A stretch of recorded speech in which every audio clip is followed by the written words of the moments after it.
नमस्कार दोस्तों, एक बार फिर से आप सभी का हार्दिक स्वागत करता हूं आपके अपने YouTube चैनल रेवंत राज मैथमेटिक्स में।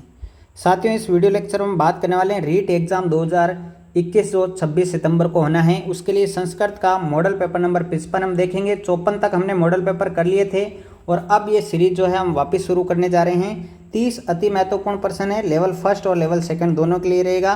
परीक्षा से पहले परीक्षा जैसा पेपर आपको महसूस होगा।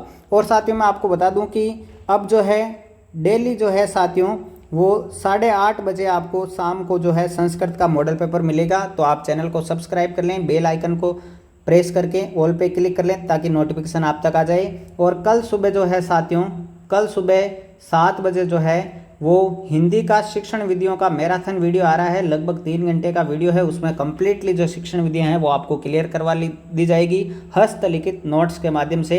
तो वो वीडियो मिस मत करना। चलिए दोस्तों, इसको शुरू करते हैं। और 30 में से आज आपके कितने क्वेश्चन सही होते हैं आपको कमेंट बॉक्स में ज़रूर बताना है।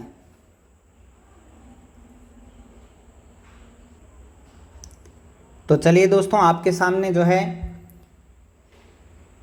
सबसे पहले गद्यांश आया है और गद्यांश में से आपको पढ़ करके प्रश्नों के उत्तर देने हैं। जिस प्रकार पेपर का फॉर्मेट रहता है उसी प्रकार से ये मॉडल पेपर है।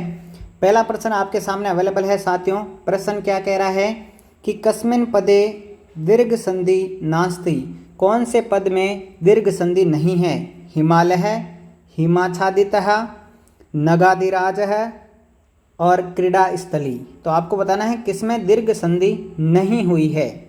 तो साथियों यहाँ पर जो आपका राइट आंसर रहेगा वह रहेगा ऑप्शन नंबर डी, क्रीड़ा स्थली में जो है साथियों दीर्घ संधि नहीं है। क्रीडन प्लस स्थली इसका जो है संधि विच्छेद होगा। तो डी ऑप्शन जो है आपका करेक्ट आंसर रहेगा प्रश्न नंबर 1 में। चलिए आगे बढ़ते हैं दूसरे प्रश्न की ओर। अगला प्रश्न आपकी स्क्रीन पर आ चुका है साथियों। नगाधिराज है पद कै समास है? नगाधिराज जो पद है इसमें कौन सा समास है? अवयवी भाव, तत्पुरुष, बहुब्रीहि या द्वंद्व। तो साथियों प्रश्न नंबर 2 का राइट आंसर क्या रहेगा आप बताएंगे जल्दी से। राइट आंसर रहेगा साथियों तत्पुरुष समास इसमें है। बी ऑप्शन जो है आपका वो करेक्ट आंसर बनेगा। आगे बढ़ते हैं प्रश्न नंबर 3 की ओर। तीसरा प्रश्न आपकी स्क्रीन पर आ चुका है। अव्ययम नास्ति, अव्यय पद कौन सा नहीं है? अतः, एव, इत्यपि, अयम। तो बताइए साथियों अव्यय पद कौन सा नहीं है? नास्ति पूछा गया है, ध्यान रखना है। तो इसका जो राइट आंसर रहेगा साथियों वह रहेगा ऑप्शन नंबर डी, अयम जो है वह आपका अव्यय पद नहीं है। डी ऑप्शन करेक्ट आंसर रहेगा प्रश्न नंबर 3 का। वीडियो को लाइक नहीं किया तो लाइक जरूर कर दीजिएगा। अब ये डेली श्रृंखला चलेगी साथियों शाम को 8:30 बजे। अगला क्वेश्चन है वर्तते पदस्य लोट लकारे भविष्यति। वर्तते पद का लोट लकार का कौन सा रूप होगा? वर्ततु, वर्तताम, वर्तेताम या वर्तन्ते। 4 विकल्प आपके सामने हैं। वर्तते का लोट लकार का रूप क्या होगा? तो राइट आंसर रहेगा वर्तताम। ऑप्शन नंबर जो बी है यह आपका करेक्ट आंसर रहेगा प्रश्न नंबर 4 का। आगे बढ़ते हैं प्रश्न नंबर 5 की ओर। 5वां प्रश्न आ चुका है। समस्तेषु पर्वतेषु उन्नततम है इत्यत्र सप्तमी विभक्ते कारणम। तो बताइए राइट आंसर क्या रहेगा? यस्य चे भावेन भावलक्षणम, सप्तमी अधिकरणे चे, यतस् निर्धारणम या साध असाध प्रयोगे चे। राइट आंसर क्या रहेगा साथियों इसका? समस्तेषु पर्वतेषु उन्नततम है। साथियों इसका राइट आंसर रहेगा ऑप्शन नंबर सी, यतस् निर्धारणम सूत्र से ये रिलेशन रखता है, इसलिए सी ऑप्शन आपका करेक्ट आंसर रहेगा। आगे बढ़ते हैं अगले प्रश्न की ओर। 6ठा प्रश्न आपकी स्क्रीन पर आ चुका है। अतएव सह नगाधिराज है इत्यपित ज्ञायते रेखांकित सर्वनाम स्थाने किम संज्ञा पदम, से के स्थान पर क्या आएगा? यदि आपको गद्यांश देखना है तो आप गद्यांश भी देख सकते हैं। बिल्कुल ये आपका गद्यांश यहाँ पर आ चुका है। तो साथियों इसका जो राइट आंसर रहेगा वो प्रश्न नंबर 6 का आपको कमेंट बॉक्स में बताना है। 6ठे प्रश्न का राइट आंसर रहेगा साथियों हिमालय है। ऑप्शन नंबर सी आपका करेक्ट आंसर रहेगा। आगे बढ़ते हैं। एक जो है पद्यांश आ चुका आपके सामने। अब आपको इस पद्यांश को देख करके आंसर देना है। 7वां प्रश्न आपकी स्क्रीन पर है। नवाम्बु बिरभुरी इत्यत्र संधि, इसका संधि विच्छेद करना है। 4 विकल्प आपके सामने अवेलेबल है, राइट आंसर आपको बताना है। तो साथियों 7वें प्रश्न का राइट आंसर रहेगा बी ऑप्शन, नव प्लस अंबुबी प्लस भूरी। बी ऑप्शन जो है आपका करेक्ट आंसर बनेगा। आगे बढ़ते हैं प्रश्न नंबर 8 की ओर।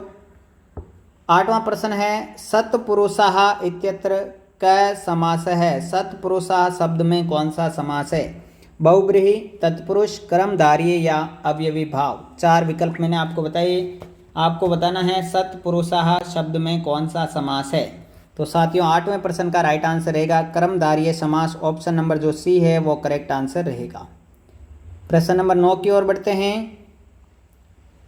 9वां प्रश्न है अनुदता पद क प्रत्यय। बताइए जल्दी से कमेंट करके, अनुदता पद क प्रत्यय तल, सत्री, कत या कत्वतु। 4 विकल्प आपके सामने हैं। अनुदतः शब्द में कौन सा प्रत्यय है? राइट आंसर रहेगा ऑप्शन नंबर सी, कत प्रत्यय का प्रयोग किया गया है। सी ऑप्शन करेक्ट आंसर रहेगा। प्रश्न नंबर 10 देखिए, नद्य है पद का विभक्ति। नदी शब्द की जो विभक्तियां हैं वो आपको याद होनी चाहिए, इंपॉर्टेंट भी है। नद्य है पद का विभक्ति प्रथमा, द्वितीय, तृतीय, चतुर्थी। तो साथियों बताइए राइट आंसर क्या रहेगा प्रश्न नंबर 10 का? जी राइट आंसर रहेगा ऑप्शन नंबर ए, प्रथमा विभक्ति है नद्य है शब्द में, नद्य है पद में। ए ऑप्शन करेक्ट आंसर बनेगा। प्रश्न नंबर 11 आ चुका है। नम्रास्त्रवः फलोद्गमयी भवन्ति इत्यत्र विशेष्य पदम किम।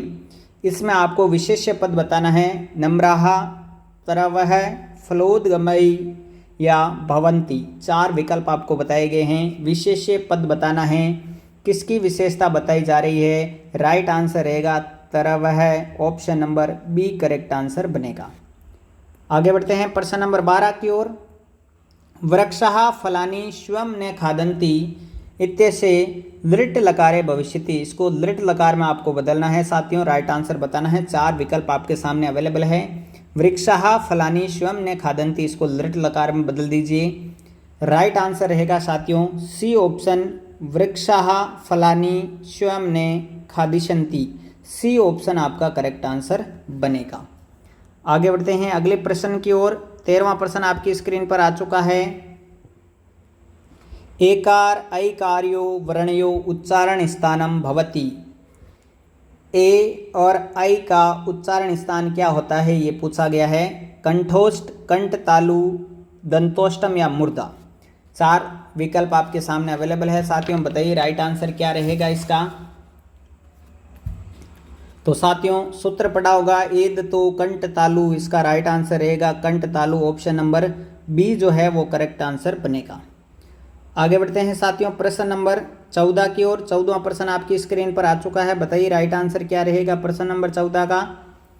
14वां प्रश्न है साथियों, इन दोनों पुस्तकों में से मुझे यह सर्वाधिक प्रिय है। इस वाक्य का संस्कृत अनुवाद क्या होगा? इन दोनों पुस्तकों में से मुझे यह सर्वाधिक प्रिय है, इसका संस्कृत अनुवाद करना है। 4 विकल्प आपके सामने अवेलेबल है। चलिए बताइए राइट आंसर क्या रहेगा साथियों। प्रश्न नंबर 14 का जो राइट आंसर रहेगा वह रहेगा ऑप्शन नंबर बी, एनयोः पुस्तकयोः इदं प्रियतमम् अस्ति। इन दोनों पुस्तकों में से मुझे यह सर्वाधिक प्रिय है। बी ऑप्शन करेक्ट आंसर रहेगा। आगे बढ़ते हैं प्रश्न नंबर 15 की ओर। माली लता से पुष्प चुनता है, वाक्य का संस्कृत अनुवाद क्या होगा? माली लता से पुष्प चुनता है, इसका संस्कृत अनुवाद बताना है आपको। मालाकारं पुष्पाणां चिनोति, मालाकारः लता पुष्पं चिनोति, लतया मालाकारः पुष्पं चिन्वन्ति या मालाकारः पुष्पाणां चिनोति। बताइए ये जो है एक कथितम चे सूत्र में जाएगा। एक कथितम चे, ठीक है ना, जो 16 धातुएं प्रयुक्त होती है इस सूत्र में, उनमें 2-2 कर्म होते हैं, इसलिए ये उसमें जाएगा। और राइट आंसर रहेगा मालाकार है लताम पुष्पम चिनोति। दोनों में ही, चाहे वो प्रधान कर्म हो चाहे गौण कर्म हो, दोनों में ही द्वितीय विभक्ति का प्रयोग होगा, इसलिए बी ऑप्शन आपका करेक्ट आंसर रहेगा। आगे बढ़ते हैं प्रश्न नंबर 16 की ओर। 16वां प्रश्न आपकी स्क्रीन पर है। शुद्धस्य वाक्यम अस्ति, शुद्ध वाक्य कौन सा है? ग्रामस्य परितः पर्वता, ग्राम मह परितः वृक्षा, वृक्ष है परितः बालका या मित्रम परितः परिजना। बताइए राइट आंसर क्या रहेगा। अभित परित समया निक्षाह प्रतियोगी अपि, ये सूत्र पढ़ा होगा, उसके अनुसार द्वितीय विभक्ति होती है, इसलिए राइट आंसर दे ऑप्शन रहेगा, डी ऑप्शन करेक्ट आंसर रहेगा। मित्रम परितः परिजनः, डी ऑप्शन करेक्ट आंसर रहेगा। आगे बढ़ते हैं साथियों प्रश्न नंबर 17 की ओर। 17वां क्वेश्चन आपकी स्क्रीन पर है। चत्वारिंशत्, इसके लिए कौन सी संज्ञा प्रयुक्त होगी, कौन सी संख्या प्रयुक्त होगी चत्वारिंशत् के लिए, ये बताना है साथियों। चत्वारिंशत् किसे कहा जाता है साथियों? 400, 104, 40 या 44, तो सीधी सी बात है 40 को कहा जाता है। सी ऑप्शन आपका करेक्ट आंसर बनेगा। आगे है प्रश्न नंबर 18। अनुप्रास है कति विधा, अनुप्रास की कितनी विधियां हैं? पंचविध है, चतुर्विध है, त्रिविध है या द्विविध है? चलिए बताइए राइट आंसर। अनुप्रास के कितने भेद है, ये डायरेक्टली पूछा गया है। पंचविध है राइट आंसर रहेगा, option number A correct answer रहेगा। अगला है शिक्षक है वादेन पठयति, 10 को 10:10 को 10:10 को संस्कृत में किस प्रकार से डिनोट करेंगे, ये पूछा गया है। बताइए, 4 विकल्प आपके सामने हैं। 10 निमेषाधिक 10, 10 कलादिक 10, 10 कलोत्तर 10 या सर्वे। तो राइट आंसर रहेगा सर्वे, क्योंकि मिनट के लिए निमेष प्रयुक्त होता है, कला प्रयुक्त होता है और कलोत्तर भी होता है, इसलिए तीनों सही है। 10 निमेषाधिक 10 भी सही है, 10 कलादिक 10 भी सही है और 10 कलोत्तर 10 भी सही है। डी ऑप्शन करेक्ट आंसर रहेगा। अगला क्वेश्चन है संस्कृत शिक्षण से परंपरागत विधि वर्तते, संस्कृत शिक्षण की परंपरागत विधि कौन सी है? प्रत्यक्ष विधि, निर्बाध विधि, संरचनात्मक उपागम विधि या भंडारकर विधि? तो साथियों परंपरागत विधि पूछी गई है, यहाँ पर राइट आंसर रहेगा भंडारकर विधि, option number D correct answer रहेगा। अगला प्रश्न है अस्मिन् विधौ मातृभाषायाः पूर्णतः प्रयोग निषिद्ध, किस विधि में मातृभाषा का प्रयोग जो है वह नहीं किया जाता है, नहीं किया जाता है? किस विधि में मातृभाषा का जो है प्रयोग बिल्कुल भी नहीं किया जाता है, ये पूछा गया है साथियों आपसे प्रश्न नंबर 21 में।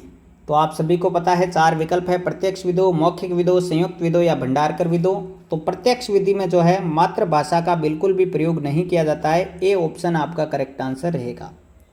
प्रश्न नंबर 22 है पाठशाला विधौ अस्य कौशल से अन्यो कौशलयो व विकास भवति, पाठशाला विधि जो है किस कौशल का विकास करती है? श्रवणम, भाषणम, पठनम, श्रवण भाषणयो। तो बताइए राइट आंसर क्या रहेगा। पाठशाला विधि में पता है आपको, गुरु बोलता है, सुनता है विद्यार्थी, तो श्रवण और भाषण दोनों का जो है यहाँ पर विकास होगा, दोनों कौशलों का। डी ऑप्शन करेक्ट आंसर रहेगा। अगला क्वेश्चन है छात्र है संस्कृतमेव पठेत संस्कृतमेव चिंतयेत इति कथनम कस्य विधौ, छात्र संस्कृत पढ़ते हैं, संस्कृत में ही चिंतन करते हैं, समझते हैं, किस विधि में है? प्रत्यक्ष विधि, भंडारकर विधि, पाठशाला विधि या पाठ्य पुस्तक विधि? तो साथियों यहाँ पर जो राइट आंसर रहेगा वो रहेगा प्रत्यक्ष विधि, ऑप्शन नंबर ए आपका करेक्ट आंसर रहेगा। अगला देख लीजिए संरचनात्मक उपागमे बलम प्रदीयते, संरचनात्मक उपागम किस पर बल देता है ये बताना है आपको। 4 विकल्प आपके सामने, वाक्यानाम संरचनोपरि, पदानाम संरचनोपरि, गद्यानाम संरचनोपरि या पाठानाम संरचनोपरि। चारों विकल्पों में से राइट आंसर क्या रहेगा? ए ऑप्शन करेक्ट आंसर रहेगा, वाक्यानाम संरचनोपरि, ए ऑप्शन आपका करेक्ट आंसर रहेगा। अगला क्वेश्चन है पाठशाला विधि